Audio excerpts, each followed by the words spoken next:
Welcome to this explainer.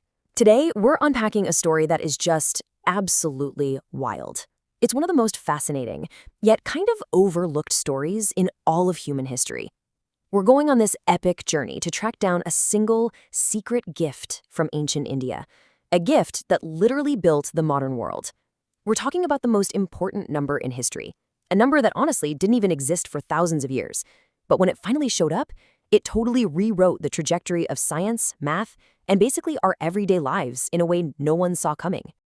To really grasp how huge this is, I want you to put yourself in the shoes of an ancient scholar for a second. Let's say you have 3 apples, and you eat all 3. What's left? Well, nothing, a void. But here's the impossible puzzle they faced. How do you actually write that? How do you mathematically express nothing?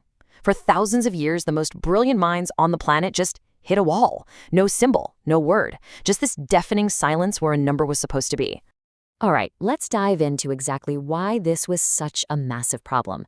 Think about heavy-hitting ancient civilizations, right? Egypt, Rome. These guys were building massive cities, tracking enormous crop harvests, and logging complex histories. But not a single one of them had a symbol for an empty space. Take Rome. They used letters for numbers. I for 1, V for 5, X for 10. Great for counting what you have, but completely useless for showing what you don't have. Imagine you're a Roman merchant with 105 sheep. The 100? Easy. The 5? Easy. But the 0 in the middle? You literally can't write it. There was just no way to put that empty space on paper. And think about the massive hurdle this created. On one hand, you've got the Roman numeral system. It's all letters, there's absolutely zero, pun intended, and it forces you into these incredibly clunky workarounds. Because of this, simple math was painstakingly slow, and basic arithmetic was a total nightmare. Then, on the other hand, you've got the Hindu-Arabic system we use today. It includes 0, making everything super fast and easy. But back then, nobody realized the cheat code to all their math struggles was literally hiding in an empty space, just waiting to be found. So the very first hints of a solution started popping up a little over 2,000 years ago in ancient Babylon, which is modern-day Iraq. Now, the Babylonians were math wizards. They were tracking the stars and planets, so they needed absolute precision, no room for errors. Over time, they realized, hey, when there's an empty space in the middle of a number, we kind of need a marker. So they started pressing these 2 tiny diagonal marks into clay, just a little stamp. But here's the catch. It was strictly a spatial placeholder. They only used it in the middle of a number, never at the end. It wasn't a number itself, They weren't adding or multiplying nothing. It was literally just a gap. So the true birth of 0 still hadn't happened. Because as it turns out, to truly invent 0, you needed a culture that was philosophically okay with the whole concept of nothing. And believe it or not, that was a huge mental roadblock. Ancient Greek philosophers, they completely rejected it. Their stance was basically, everything is made of something, so saying nothing exists is just completely illogical. But in ancient India, it was a totally different story. They had this Sanskrit word shunya, which translates to empty or void. In their spiritual and philosophical thinking, the void wasn't a terrifying absence. It was something that contains nothing, yet is completely real. And that profound shift in thinking is what allowed Indian scholars to do the impossible. They looked at 0 not just as a blank space, but as an actual, independent number. The real game changer happened around 628 AD. That's when an Indian mathematician and astronomer named Brahmagupta wrote a book that fundamentally changed, everything. He actually laid out the mathematical rules for 0. He wrote, if you add 0 to a number, the number doesn't change. If you subtract 0 from a number, the number stays the same. I know that sounds incredibly obvious to us now, but back then, it was revolutionary. With those rules, Brahmagupta took shunya from this abstract philosophical idea and turned it into an active, calculable part of math. In India, 0 officially came alive, and this was their massive gift to the world, the bedrock of the numbers we use every single day. And like any world-changing idea, 0 packed its bags and went on this epic westward road trip.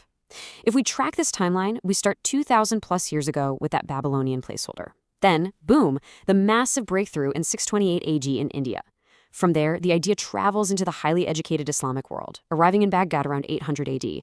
And finally, after facing a ton of pushback, it makes its way into Europe by 1202 AD.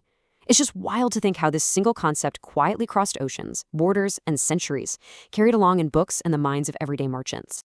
Let's zoom in on that 800 AD stop in Baghdad for a second. The Islamic world was in the middle of this incredible golden age of learning. Scholars were pooling knowledge from everywhere, studying medicine, astronomy, you name it. And that's when they stumbled upon the Indian number system. They translated it into Arabic and instantly saw how powerful it was. One mathematician in particular, a guy named Al-Khwarizmi, was a massive fan of zero. He championed it so well, writing these super clear books on how to use it, that he became an absolute legend. In fact, get this. His very name is where we get the word algorithm. Literally, the step-by-step code powering your computer right now traces straight back to a 9th century scholar who was just really hyped about zero. But wait, because this is where the story gets kind of dramatic. When zero finally tried to enter Europe in the 10th and 11th centuries, people were not having it. I mean, sure, the merchants who actually used it thought it was a total game changer. They could finally do big math without the absolute headache of Roman numerals. But the general public and the people in power, they were terrified. This weird foreign concept of nothing sparked massive distrust. It messed with their fundamental views of reality. It freaked them out so much that some European cities actually passed laws banning zero entirely. Just let that sink in. A literal, legal ban on a number. No way, right? But you know what they say, you can't stop an idea whose time has come. The anti-zero resistance was doomed to fail. The big tipping point finally hit in 1202 AD. That's when an Italian mathematician named Fibonacci published Liber Abaci, or the Book of Calculation. Fibonacci basically laid it all out and proved, undeniably to Europe's merchants and scientists, that this Hindu-Arabic system, with zero doing the heavy lifting, just made everything better, simpler, and way more powerful. Slowly but surely, the bans were dropped, and zero permanently cemented itself into European life. So what did zero actually unlock once everyone got on board? Well, think about a number like 1 million. Super easy to write today, right? Just a 1 and 6 zeros. But without zero, writing out massive quantities clearly was a massive pain. Once zero was in the mix, it unlocked the ability to throw down huge numbers effortlessly. And because of that, science just hit the gas pedal. Astronomers could finally crunch the exact math to track stars and planets. Engineers could suddenly calculate the loads for crazy complex bridges and huge buildings. Zero was quite literally the key that unlocked the next giant leap in human progress. Which brings us to the ultimate climax of this whole story. Centuries after Fibonacci, humanity managed to invent the modern computer. And what's the fundamental language of literally every computer? Binary code, a system made up of exactly 2 numbers, 0 and 1. Every word you type, every picture you take, every frame of this very explainer you're watching right now, it is all built entirely on billions of tiny zeros and ones. Your smartphone runs on zero. The entire internet speaks zero. The whole shebang of our digital age stands directly on the shoulders of this one ancient digit. So, let's tie this all together, right? This quiet, unassuming little symbol totally accelerated our grasp of the universe.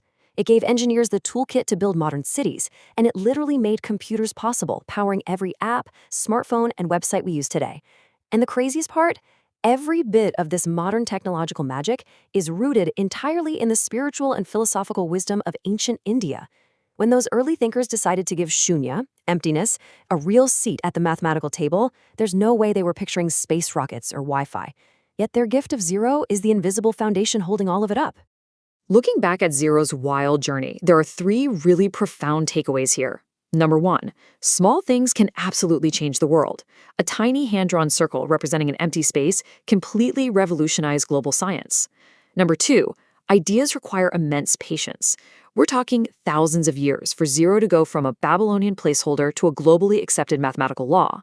And number 3, knowledge is this incredible shared global connection.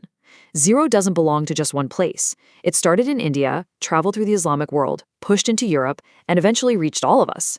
It's the ultimate proof that when we share ideas across borders, they grow into something way bigger than any one culture could ever pull off alone. Which leaves us with this final, incredibly exciting thought.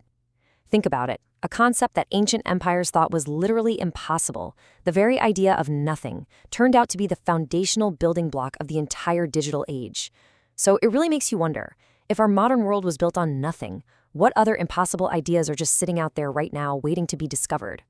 What other empty spaces in our current knowledge hold the cheat codes for the next 1,000 years of human progress? Keep asking those questions, keep challenging the impossible, and keep learning. Thanks so much for joining me on this explainer.